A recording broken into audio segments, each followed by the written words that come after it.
You can finish a client call from a beach cafe until a sketchy Wi-Fi or a lost laptop ruins your week. You booked a flight, packed your laptop, and imagined ocean soundtracks while you work. The reality hits when a stranger sits next to you at a cafe and your screen shows your client's spreadsheet. Freedom turned fragile.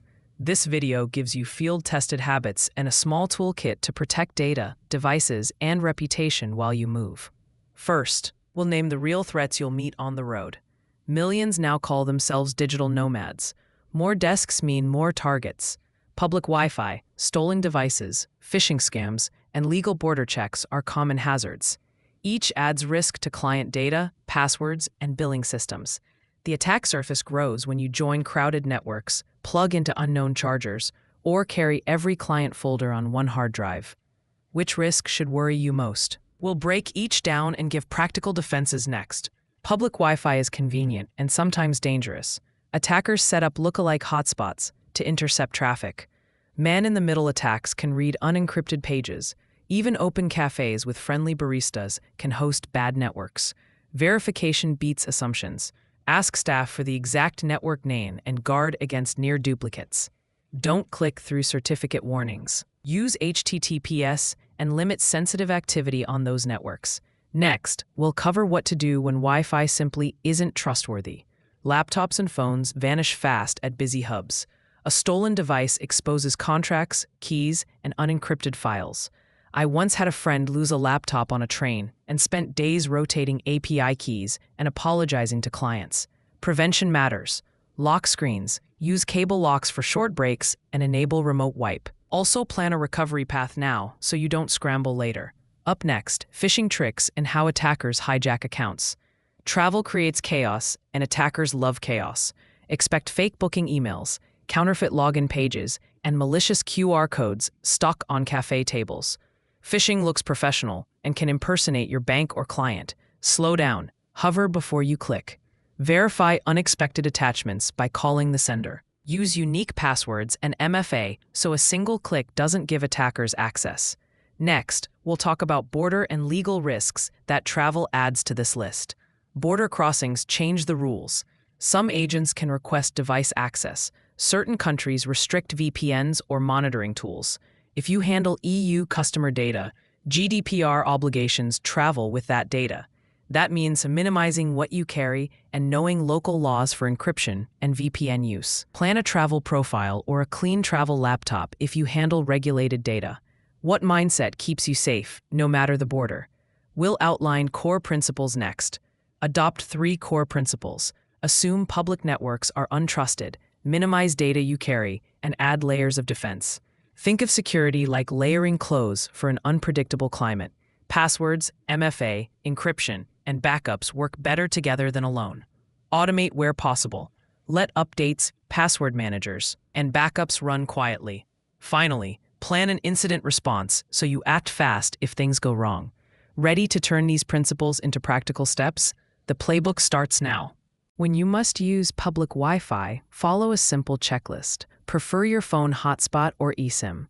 Verify the network name with staff. Turn off auto-join. Use only HTTPS sites. Enable your device firewall and block local discovery. Forget networks after use so your device won't auto-reconnect. And if a site shows a certificate warning, stop and don't click through. These small moves prevent many casual interceptions. Up next, an extra trick, your own travel router.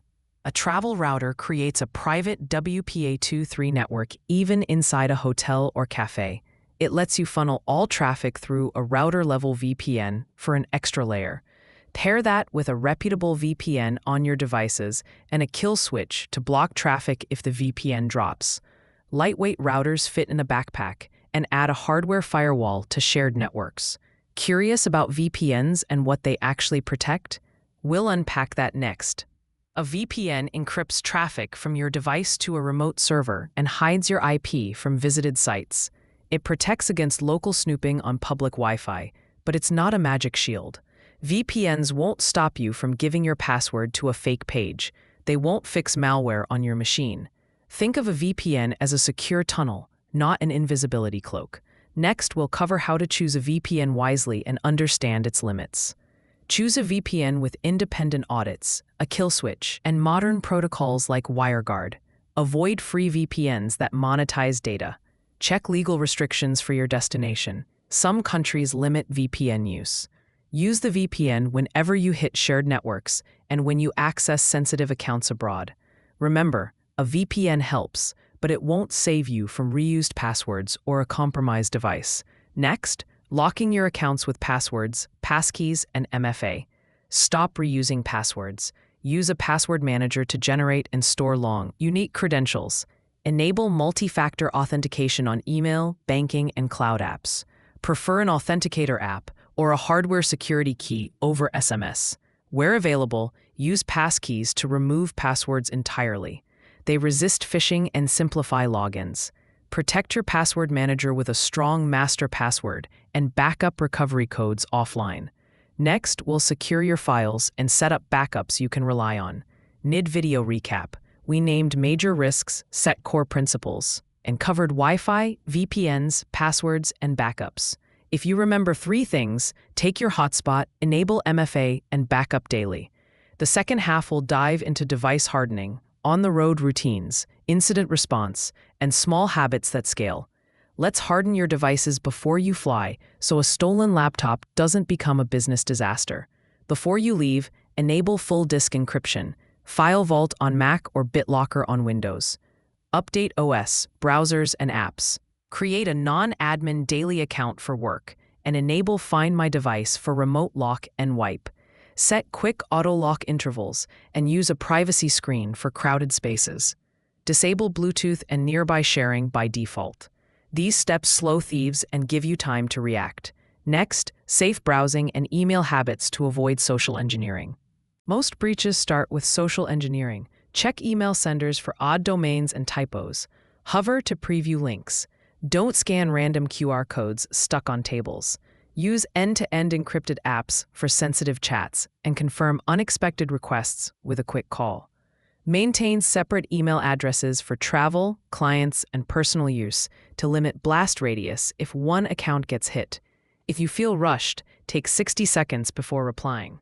Up next, physical security in cafes and co-working spaces. Your physical environment is part of your security posture. Sit with your back to a wall to reduce shoulder surfing. Use a webcam cover and avoid leaving devices unattended. Don't print sensitive documents on public printers. Avoid unknown USB drives and prefer wall power over public USB ports to prevent juice jacking. Carry a simple cable lock for quick breaks. Small physical habits prevent many breaches. Next, we'll cover international SIMs, eSIMs, and local legal nuances. Prefer local SIMs or an eSIM plan for faster, safer connectivity than random public Wi-Fi. Research whether VPNs are restricted at your destination and plan alternatives. At some borders, agents can request passwords or search devices, so travel light. Minimize client data on laptops and consider a travel profile. Keep critical documents offline and encrypted. These steps reduce legal exposure and data leakage while you travel. Next, assemble a minimal, travel-ready security stack that fits a carry-on. You don't need a suitcase of gear. Build a minimal stack. Password manager, authenticator app, and optional hardware key. Reputable VPN with a kill switch, encrypted cloud storage, an encrypted external SSD, a privacy screen, and an eSIM plan. Optional, a travel router, and a cable lock. Set this up and test it at home so it works under pressure. Next, we'll walk through a focused pre-travel checklist you can run tonight. Pre-travel checklist. Update OS and apps. Enable full disk encryption. Turn on Find My Device. Enable MFA on key accounts. Export recovery codes to an offline place. Configure your VPN. Set up your password manager. Create an encrypted local backup and a fresh cloud backup. And pack a privacy screen plus a data blocker USB adapter. Document your lost device plan with serial numbers and contact steps. Done? Now let's cover on-the-road daily routines that keep protection running. On the road, prefer your hotspot or eSIM over random Wi-Fi. Use your VPN on shared networks and lock screens every time. Backup daily to your cloud and backup to the SSD several times a week. Patch promptly when updates appear and review security alerts weekly. Keep a minimal data footprint by archiving old client folders. These habits reduce risk without slowing you down. Next, we'll look at common mistakes that trip people up. Common mistakes repeat again and again. Password reuse, logging into banking on public Wi-Fi without a VPN, ignoring updates, leaving devices unattended, relying solely on SMS MFA, carrying every client file, clicking through certificate warnings, and plugging into unknown USB ports. Each is preventable with tiny habits. Avoiding these saves you from weeks of cleanup later. But when something does go wrong, what's the calm, realistic response? We'll cover that next. If your device is lost, lock and wipe it remotely. Change email passwords first, revoke active sessions, rotate API and SSH keys, and notify clients if exposure is possible. File a police report for insurance. If you clicked a suspicious link, change the affected account password. Invalidate sessions, run a malware scan, and review recent activity. Save this incident playbook offline so you can act without panic. Up next, small lifestyle hacks that make security stick while you travel. Make security part of your routine, not another chore. Batch tasks, update Fridays, and backup Sundays. Use travel profiles or separate accounts for work and personal use. Keep a clean desktop to avoid accidental uploads during screen shares. Default to calendar links and known dashboards. Simplify your toolset. Fewer apps mean fewer updates and fewer weaknesses. Security sticks when it fits your life. Next, I'll point you to trusted resources and wrap this plan up. For deeper reading, bookmark resources from consumer groups, CISA, NCSC, and privacy organizations on travel security, VPN realities, MFA, and backups. Try Cryptomata for client-side encryption and test a hardware security key. Keep a printed emergency plan and encrypted offline copies of important documents. Take one change tonight, enable MFA, or test your backup restore, and build from there. Want a tidy action list to follow on your next trip? I'll leave a practical checklist for you after this video. If this helped, like and subscribe for practical security tips every week. Comment one security change you'll try on your next trip so others can learn.